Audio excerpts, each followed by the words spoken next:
How to set pass-fail limit for ATP test Kikkoman A3.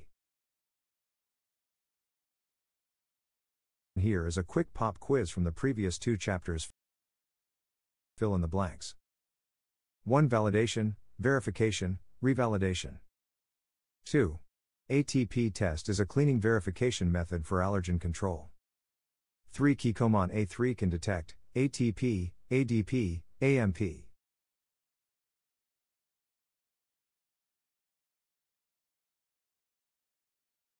In the previous session we have explained why Kikkoman A3 is better than other ATP test.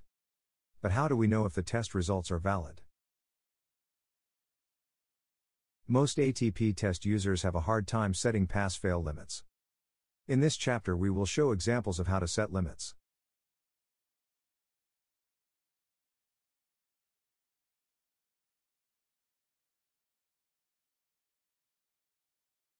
Step 1. Test points. Use a ATP test and rinse water test for each test points. Then with the results, make sure the final product were also negative with allergen testing. Step 2. Collect data.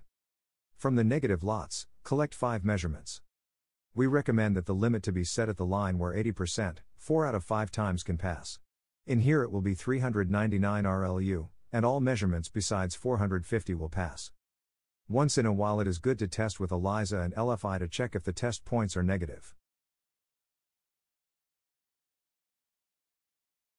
In Step 3, to confirm the validity of pass limits.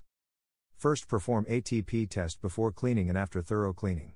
See if the RLU level of the thorough cleaning is lower than the set pass limit. In this measurement the RLU level is within the pass limit. If the RLU level is higher, revalidation of the pass limit is necessary. Step 4. Revalidation.